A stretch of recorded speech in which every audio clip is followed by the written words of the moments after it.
It was a quiet evening in Geneva when Bill Gates arrived at a private global summit held inside an old stone building by the lakeside. The room was small, lit by warm golden lamps and filled with only 7 people, all of them leaders in technology, science, and diplomacy. Bill sat near the window, calm as ever, looking outside at the waves moving slowly as if thinking about something deeper than the meeting itself.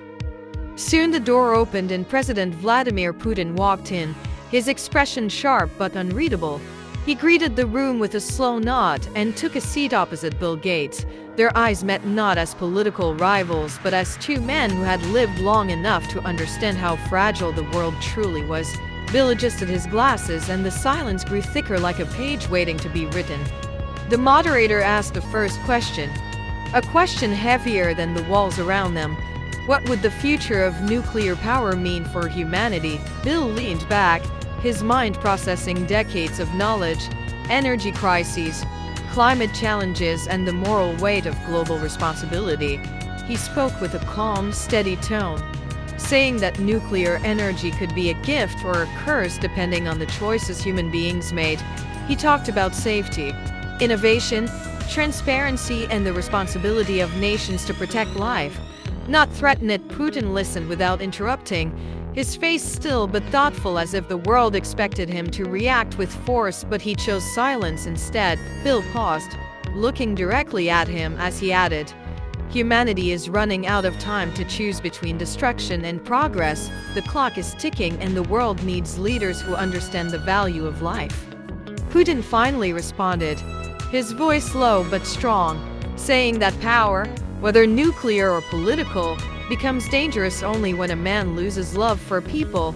He said a leader who does not love the next generation becomes a threat to it. Bill was surprised by the honesty in his tone, and in that short moment, both men were not billionaire and president, but simply humans carrying the weight of their nations.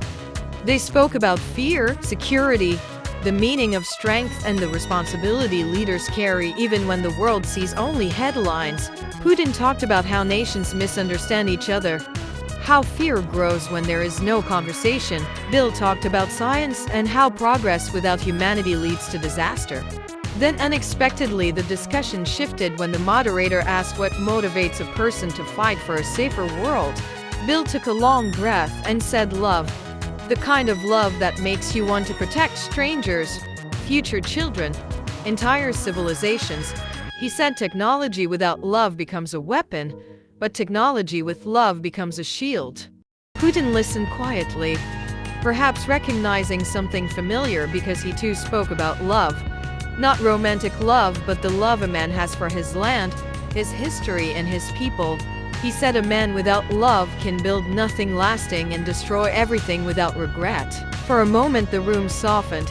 The tension lowered and both men understood each other in a way the world might never see. Bill looked outside the window again, the lake now calm and shining under the evening sky, and he realized that even the strongest men in the world were shaped by the same fragile force that shapes every human, love. Putin stood to leave first, nodding respectfully toward Bill as if acknowledging a silent truth, and Bill returned the gesture, knowing that leadership is not defined by who is feared but by who chooses peace even when he has the power not to. As the meeting ended, Bill stepped outside, breathing the cold night air, the wind brushing against his face, reminding him that the world is always hanging between danger and hope, and that every decision from every leader either moves humanity forward or pulls it back.